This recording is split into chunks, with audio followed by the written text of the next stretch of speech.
Luisa Picaretta. Donc est-ce que c'est sérieux? Est-ce qu'on a des preuves? Comment ça se passe? Alors, je vais vous lire quelques témoignages. Alors on est dans l'ordre du témoignage et principalement nous aurons deux témoins.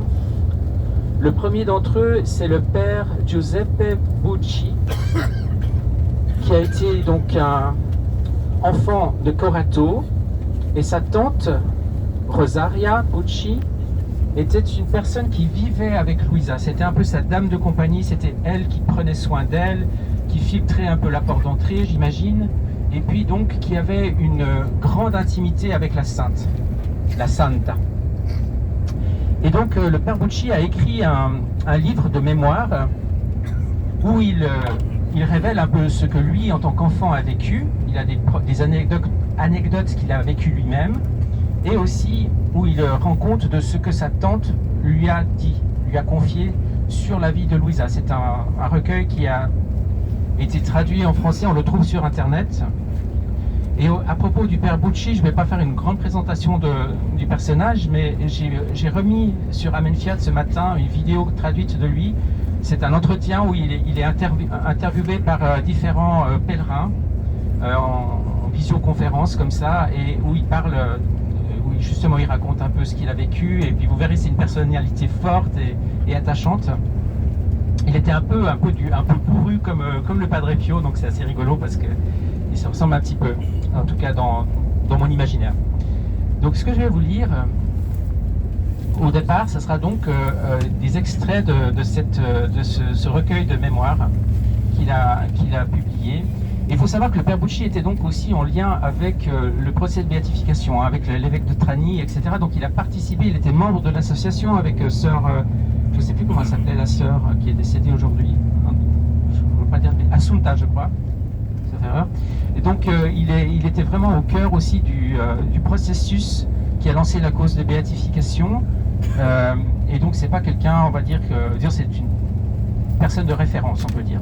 Alors, laissez-moi juste ouvrir mon document. Donc là je vais vous lire une traduction française faite à partir de l'anglais ce matin, avec l'aide d'outils informatiques. Donc la traduction, je l'ai revue, donc elle est relativement précise.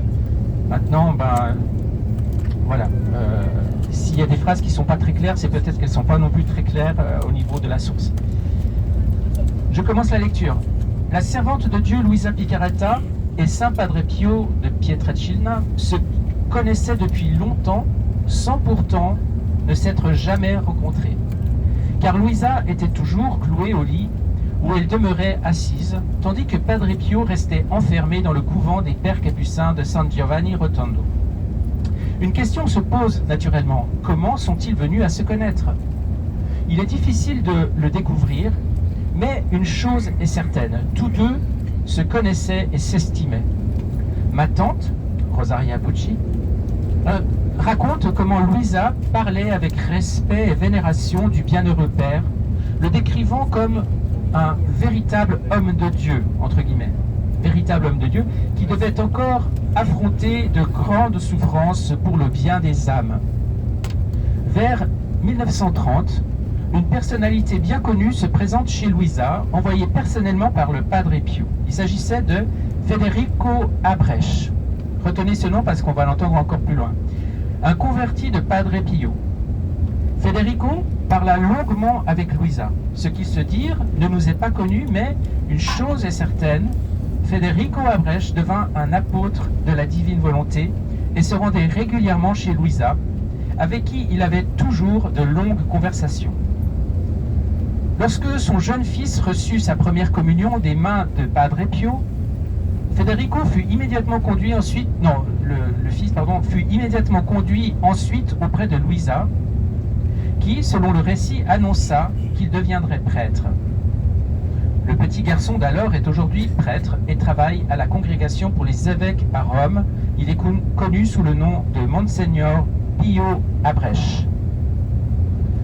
Lorsque Luisa fut condamnée par le Saint-Office et que ses écrits furent mis à l'index, Padre Pio lui envoya ce message par l'intermédiaire de Federico Abresch. Je cite, « Chère Luisa, les saints servent pour le bien des âmes, mais leurs souffrances sont sans limite. Fin de citation. À cette époque, Padre Pio lui-même traversait aussi de très grandes difficultés avec la hiérarchie de l'Église. Saint Padre Pio envoya de nombreuses personnes à Luisa Picaretta et disait aux habitants de Corato, qui se rendaient à San Giovanni Rotondo, « Mais pourquoi venez-vous ici? Vous avez Luisa, allez la voir !» Padre Pio recommanda à certains de ses fidèles, dont Federico Abrech, d'ouvrir un centre de spiritualité à San Giovanni Rotondo inspiré par la servante de Dieu Luisa Picaretta. Mademoiselle Adriana Palotti, une fille spirituelle de Padre Pio, est aujourd'hui l'héritière des volontés de Padre Pio. Elle a ouvert une maison de la divine volonté à San Giovanni Rotondo, maintenant vivante la flamme allumée par Padre Pio avec Federico Abrech. Mademoiselle Adriana Palotti affirme, et on l'entendra tout à l'heure un peu plus en détail, que c'est le bienheureux Padre Pio lui-même qui l'a encouragé à diffuser la spiritualité de Luisa Picaretta à San Giovanni Rotondo et a contribué à répandre la divine volonté dans le monde entier comme Padre Pio le souhaitait. Tante Rosaria se rendait régulièrement à San Giovanni Rotondo, surtout après la mort de Luisa. Padre Pio la connaissait très bien et lorsque Luisa était encore en vie, il lui demandait, lorsqu'il la voyait, « Rosa, comment va Luisa ?» Et tante Rosaria lui répondait « Elle va bien ». Après la mort de Luisa, tante Rosaria intensifia ses visites à San Giovanni Rotondo afin de recevoir lumière et conseils de Padre Pio. Tante Rosaria fut la seule lampe restée allumée pour résoudre le cas de Luisa Picaretta concernant la sentence du Saint-Office. Alors, j'ai essayé de savoir de quelle sentence il s'agissait. Je ne crois pas que ce soit la mise à l'index, mais voilà, je ne sais pas, il n'y a pas de précision. En rencontrant diverses personnalités ecclésiastiques et, de plus, en affrontant la congrégation du Saint-Office. Une fois, dit le padre Bucci, une fois, tante Rosaria parvint, on ne sait comment, à entrer dans le bureau du cardinal préfet Ottaviani, qui l'écouta avec bienveillance et promit de s'occuper du dossier. En effet, quelques jours plus tard, tante Rosaria fut convoquée par l'archevêque Adazzi de Trani, qui lui dit « Mademoiselle Rosaria, je ne sais si je dois vous réprimander ou vous admirer pour votre courage. Vous avez affronté le chien de garde de l'Église, le grand défenseur de la foi, sans être mordu. » La conclusion fut que l'autorisation fut obtenue pour transférer le corps de Luisa du cimetière à l'église Santa Maria Greca, là où nous l'avons vu à Corato. Dans un autre passage du même mémoire, il écrit « Un jour, Luisa dit à ma tante « Tu seras mon témoin ». Et un autre jour, le Padre Pio lui dit, sans détour, dans son dialecte du Bénévent, j'essaierai pas de lire ce qui est écrit dans le dialecte, mais je vous dirai la traduction. Rosaria, va de l'avant, continue, car Luisa est grande et le monde sera rempli de Luisa. Ma tante racontait souvent cet épisode, mais la situation n'évoluait pas favorablement. Tout laissait penser que Luisa serait bientôt oubliée. Après la mort du vénéré Padre Pio, ma tante déclara un jour « Padre Pio a prophétisé que Luisa serait connue dans le monde entier. » Et il répéta la phrase que Padre Pio avait prononcée dans son dialecte, que nous avons lu tout à l'heure. Je répondis que ce ne serait pas facile dans le cas de Luisa Picaretta, car en effet, on ne disait plus rien d'elle à Corato. Elle était comme oubliée. Et les paroles du Padre Pio auraient pu être interprétées juste comme une simple remarque destinée à réconforter Tante Bucci. Mais tante Rosaria rétorqua « Non, non, non, pendant ma confession, Padre Pio m'a dit que Luisa n'est pas un fait humain, elle est une œuvre de Dieu. Et c'est lui-même qui la fera émerger. Le monde sera stupéfait de sa grandeur. Il ne faudra pas de nombreuses années pour que cela arrive. Le nouveau millénaire verra la lumière de Luisa. » Fin de citation. Ça, c'était la première source que je voulais vous lire ce matin. La deuxième, c'est la Adriana Palotti, dont il a déjà été fait référence précédemment. Et je vais vous lire une petite présentation de cette personne. Adriana Palotti est une femme merveilleuse, dit l'article que j'ai traduit, qui vit à San Giovanni Rotondo, où elle a fondé la maison de prière pour le royaume de la divine volonté. Elle est originaire de Modène, dans le nord de l'Italie, mais elle a déménagé à San Giovanni Rotondo il y a de nombreuses années pour vivre près du Padre Pio, comme elle dit. Padre Pio est alors devenu son confesseur et directeur spirituel. À San Giovanni Rotondo, elle a participé au cénacle de Federico Abrech sur la divine volonté, alors que Luisa était encore vivante. Dans les années 40, Federico Abrech devint un ami proche et un disciple de Luisa. Il avait l'habitude de lui rendre visite et d'apprendre directement d'elle et de ses manuscrits les vérités sublimes de la vie dans la divine volonté. Il correspondait aussi fréquemment avec elle. Franciscain tertiaire, Federico Abrech, en conformité avec les souhaits de Padre Pio de Pietrelcina, fut le premier apôtre de la divine volonté à San Giovanni Rotondo et fit beaucoup pour diffuser les écrits de Luisa Picarretta. Dans l'interview suivante, réalisée en 1994 à l'occasion du 50e anniversaire du transit au ciel de Luisa Picarretta, Mademoiselle Adriana Palotti donne un témoignage clair sur le fait que Padre Pio connaissait et aimait Luisa et ses écrits. Elle témoigne aussi de la conversion de Federico Abrech par Padre Pio, du premier cénacle de la divine volonté à San Giovanni Rotondo, ainsi que de commentaires directs et précis de Padre Pio concernant la diffusion des écrits de Luisa. Nous allons donc maintenant lire une séance de questions-réponses. Ça a l'air d'être plutôt justement comme des gens qui l'interrogent et puis elle répond plutôt qu'un entretien suivi, mais c'est pas grave, on apprend plein de choses intéressantes. Je vais simplement dire questions et réponses pour marquer où se situent les césures. Question. Très bien, Adriana, nous sommes très heureux de vous voir avec nous aujourd'hui pour témoigner au monde qui est en train de découvrir Luisa. Nous savons que vous êtes très importante dans ce processus, puisque vous avez été l'une des premières et des plus persévérantes personnes à diffuser ce message si important pour le monde. Nous aimerions entendre un peu votre histoire. Commençons par le début. Lorsque vous êtes arrivé ici à San Giovanni Rotondo, comment avez-vous commencé à grandir sous la guidance de Padre Pio?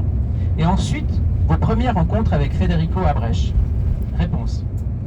Je suis venu vivre ici à San Giovanni Rotondo en 1945, lorsqu'on m'a dit qu'il y avait ici un saint, un très grand saint, et portant les stigmates.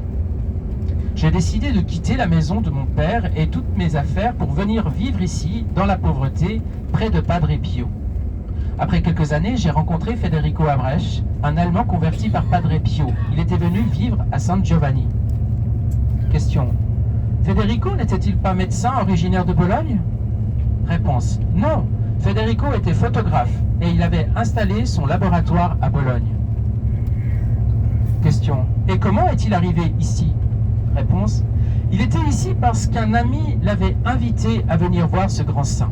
Il ne le connaissait pas, mais il est venu par curiosité.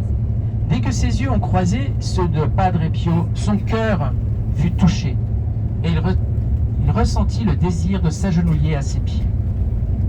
Alors Padre Pio lui dit « Mais que fais-tu ici, après tant d'années sans te confesser ?»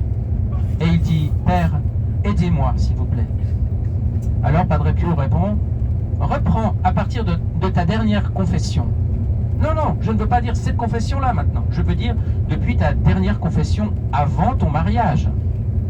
Alors il recommença sa confession et touché par les paroles de Padre Pio, il se convertit. Après sa conversion, il commença à chercher des choses spirituelles et de belles âmes. Il entendit qu'il y avait une sainte à Corato, alitée depuis 70 ans. Il alla donc visiter cette âme qui commença à lui parler de choses spirituelles, magnifiques sur la divine volonté. Il fut très touché et continua à rendre visite à Luisa avec la permission de Padre Pio. Luisa continua à lui parler de la vie dans la divine volonté et il prenait des notes. Parfois, il la voyait lorsqu'elle recevait les stigmates. Un jour, alors qu'il lui rendait visite, il vit son lit trembler. Il demanda « Mais que se passe-t-il » Et Luisa répondit « Je souffre, mais volontiers. » Elle souffrait la passion de Jésus. Abrèche allait très souvent la voir aussi avec son petit-fils Pio, qui avait 3 ans, et il demanda « Alors, qu'allons-nous faire de ce petit garçon? Un prêtre ?»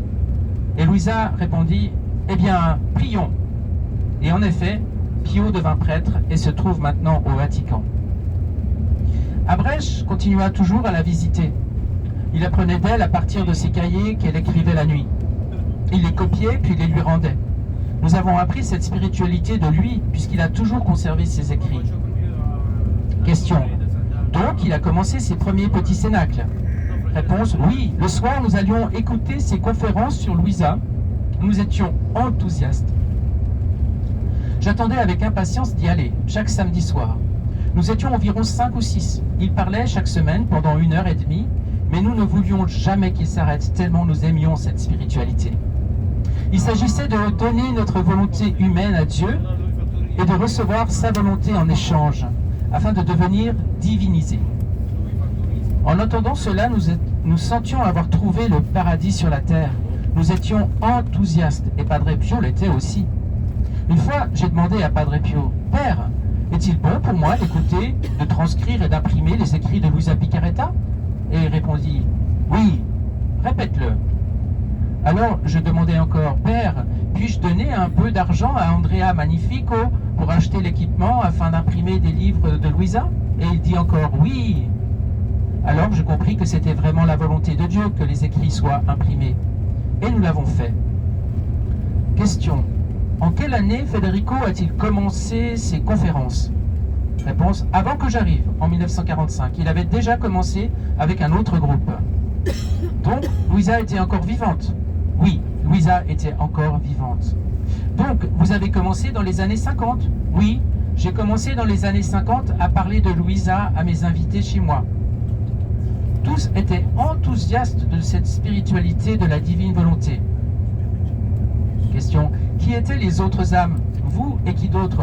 Réponse. Il y avait une certaine Giulietta Marchi, je ne sais pas, de Bologne. Elle était très heureuse. Jésus parlait à cette belle âme. Elle est morte soudainement après de nombreuses années durant lesquelles nous allions ensemble écouter Abrèche.